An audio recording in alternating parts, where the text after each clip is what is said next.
Aujourd'hui, on n'y est pas.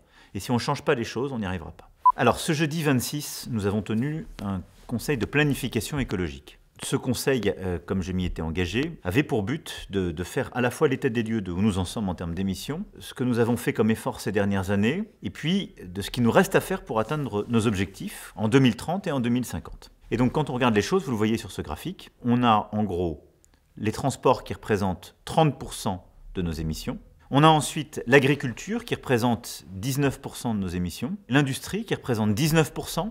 On a ensuite un quatrième bloc qui est le domaine du bâtiment. On a l'énergie qui représente 10% de nos émissions de gaz à effet de serre, avec essentiellement presque la moitié qui est la production d'électricité, celle qu'on produit encore avec du fossile. Et puis le reste, environ 3% de nos émissions, ce sont les déchets. Qu'est-ce qu'on a fait? C'est-à-dire d'où on vient, où on en est et où on doit aller. Il y a ce graphique qui vous montre un peu les choses. Je vous le montre. Au fond, qu'est-ce qui vous dit ce graphique? C'est qu'on a baissé ces dernières années, ce qui est vrai. Si on prend notre référentiel de 1990, on voit qu'on était au fond sur un plateau jusqu'à environ 2008-2010. Et ces 5 dernières années, on a baissé 2 fois plus vite. On a baissé, c'est ce que vous voyez depuis 2019, de 25 millions de tonnes. Mais il y a 2 leçons aussi que je retiens. Une qui est un peu inquiétante, une qui est positive. C'est que dans le secteur des transports, on n'a pas réussi à baisser. Et au contraire, entre 1999 et 2022, on continue à émettre et on a une contribution qui est positive. Et puis par contre, la bonne nouvelle, c'est que le plan de sobriété a bien marché.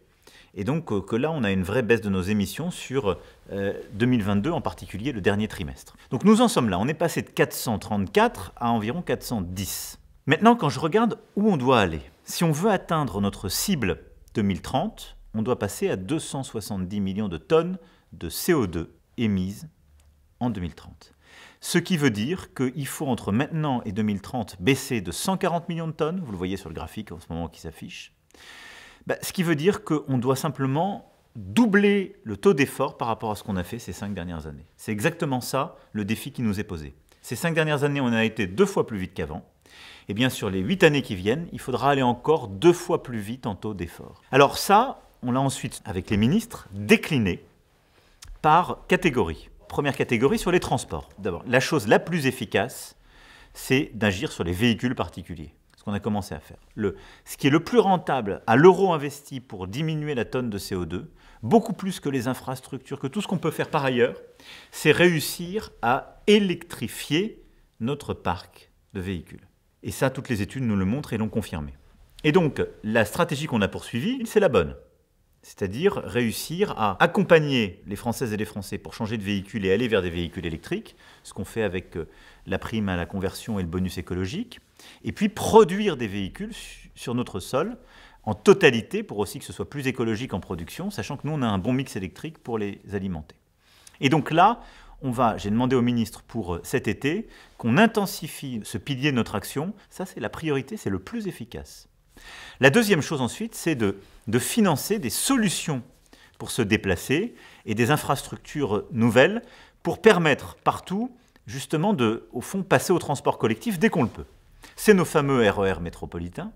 C'est tout ce qu'on peut faire pour régénérer certaines petites lignes ou trains de nuit. C'est ce qu'on peut faire pour améliorer les interconnexions et améliorer justement les infrastructures existantes de transport public. C'est exactement ces principes, et ils seront détaillés, que la Première ministre va reprendre en février, quand elle présentera les décisions du gouvernement en réponse au rapport du Conseil d'orientation des infrastructures. Notre deuxième axe, c'est, je le disais, l'agriculture. L'agriculture, je vais être simple, on doit aller beaucoup plus loin, beaucoup plus fort pour réduire nos émissions et nos intrants. Et donc là, j'ai demandé au ministre un plan. Il sera finalisé pour juin, mais il faut l'accrocher en quelque sorte à ce qu'on va faire aussi pour accompagner nos agriculteurs à s'installer. On a un pacte avec la jeune génération parce qu'on est devant un énorme renouvellement et donc on va préparer une loi justement d'orientation pour l'installation et l'aide aux jeunes agriculteurs. On doit intégrer notre stratégie pour réduire nos émissions dans tous ces domaines. C'est une vraie stratégie pour mieux valoriser aussi la production d'énergie, la biomasse, une amélioration du stockage carbone et réduire les émissions. Priorité côté agricole qui sera finalisé pour juin. L'autre grand élément que nous voulons aussi faire avancer, c'est d'améliorer notre stockage. Et là, c'est un sujet agriculture-forêt, Mais très clairement, nos puits de carbone ne sont pas au rendez-vous. On a des résultats moins bons qu'attendus, ce qui pour notre stratégie est clé. Et donc, on va devoir intensifier ce qu'on fera sur mars-avril. Je leur ai donné jusque-là pour finaliser la stratégie. Avoir une stratégie justement forestière, replanter 1 milliard d'arbres. On le fera. Troisième axe, je le disais, c'est tout le secteur du bâtiment. Alors là, le bâtiment, on a commencé, on a déjà des résultats avec la rénovation de nos bâtiments. MaPrimeRénov', tout ce qu'on va améliorer, l'accompagnement, je vous en ai déjà parlé. Il va y avoir une concertation qui commence là aussi en février. On va finaliser les choses dans ce semestre. On doit accélérer cette stratégie de rénovation. Mais au fond, on voit bien que si on regarde notre objectif pour tous nos bâtiments, la moitié de nos bâtiments, c'est ou des bâtiments de l'État, des collectivités locales ou d'autres grands acteurs publics, ou ce sont des logements qui sont dans la main des bailleurs sociaux, du monde du logement social, et de grands privés collectifs. Et donc, au fond, sur ces grands acteurs, on doit trouver une manière d'organiser l'effort un peu plus innovante. Alors, on est en train de bouger, il y a des lois qui sont en train de passer, mais il faut là aussi qu'on intensifie. C'est un sujet sur lequel les objectifs que nous nous sommes donnés sont très ambitieux, et on doit trouver les bons mécanismes pour accompagner, parce qu'on ne laissera personne sur le bord de la route ni sans solution. Et c'est exactement un des secteurs, là aussi, où la transition écologique doit être une transition sociale. Sur l'industrie, les fameux 19%. Là, on a lancé ensemble, il y a quelques semaines, vous vous rappelez, sur les 50 sites les plus polluants de France, une stratégie de décarbonation. J'ai donné rendez-vous, c'était en novembre dernier, j'ai donné rendez-vous 6 mois plus tard. Donc fin mai, on aura un point d'étape. On a en quelque sorte déjà des solutions identifiées sur la moitié de l'effort qu'il faut faire. Mon objectif, c'est en mai, trouver l'autre moitié. Là, je serais assez optimiste parce qu'au fond, l'industrie a déjà pas mal fait en termes de réduction depuis 1990, pour partie malheureusement parce qu'on a perdu de l'industrie, pour partie parce qu'on a commencé à modifier nos processus de production. Mais surtout, on a bien identifié les pistes, on sait où mettre les financements, maintenant c'est de l'exécution. Ensuite, on a le bloc énergie. Là, maintenant, c'est de la mise en œuvre entre maintenant et 2030, plus de renouvelables. Deuxième point, on va pérenniser un plan de sobriété. J'ai demandé qu'on ait là pour février-mars un nouveau plan de sobriété au-delà de la crise, parce que c'est là où on fait aussi de l'économie d'énergie. Et puis on va passer aussi des textes pour produire plus de nucléaire, et peut-être essayer de le produire plus vite, parce que c'est clé pour notre stratégie. Sur l'énergie, je vous ai déjà expliqué les grands principes, les grands thèmes, mise en œuvre là aussi, qu'on finalise d'ici au printemps. Du coup, qu'est-ce qu'on va faire maintenant? Les ministres, sous l'autorité de la Première ministre, ils vont sur chacun de ces grands secteurs, au fond, expliquer exactement, comme je viens de le faire avec vous, où on en est dans l'ensemble et où on en est pour le secteur. Faire réfléchir toutes les parties prenantes en se disant comment on y arrive pour atteindre notre objectif 2030. Aujourd'hui, on n'y est pas. Et si on ne change pas les choses, on n'y arrivera pas. Ensuite, sur la base de cette concertation, ils vont faire remonter des propositions dans les prochaines semaines autour de la Première ministre. Elle va prendre des premières décisions.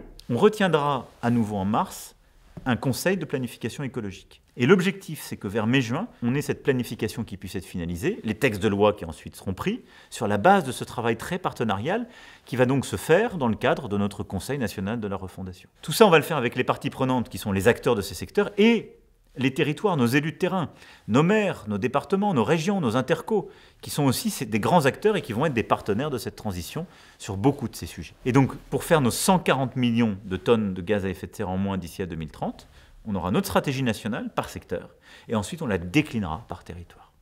Donc voilà le plan de bataille. Je ne vous cache pas qu'il y a beaucoup de travail. C'est clairement ce qui est apparu de ces 3 heures de réunion. Ce n'est pas une découverte, mais là maintenant on rentre dans le dur. Il faut mobiliser les bons financements. Il faudra de l'argent public, mais il faut aussi de l'argent privé. Il faut trouver le bon moyen de le faire. Il ne faut pas faire que du financement, ça peut être aussi de la réglementation, des mécanismes d'accompagnement, il y en a plein. Il faut accompagner pour changer les industriels, les agriculteurs, etc. Et accompagner socialement, parce qu'il n'y a pas de transition s'il n'y a pas de solution et de bon accompagnement juste. Et il ne faut pas oublier une chose, c'est l'innovation et les savoir-faire. C'est que tout ce qu'on se dit, on y arrivera aussi avec de nouvelles innovations, peut-être des innovations de rupture, de nouvelles techniques. Et c'est aussi pour ça qu'on a la mission France 2030 qui va être mobilisée dans chacun de ces secteurs, mais aussi en préparant les talents. Parce que ça veut dire former des jeunes ou moins jeunes vers ces nouveaux secteurs ou ces nouvelles solutions. Et ça doit être dans le plan de bataille. Moi, je pense que ce chemin, il est très dur, mais on peut y arriver si on innove, si on met de la bonne volonté, si on met de la transparence et si on s'y met tous. Donc je compte sur vous. À très vite, je reviens vers vous pour répondre à des questions sur l'écologie, mais aussi sur peut-être d'autres sujets en fonction de vos demandes. Donc n'hésitez pas, si vous avez des questions sur d'autres sujets d'actualité, je le fais aussi. À bientôt.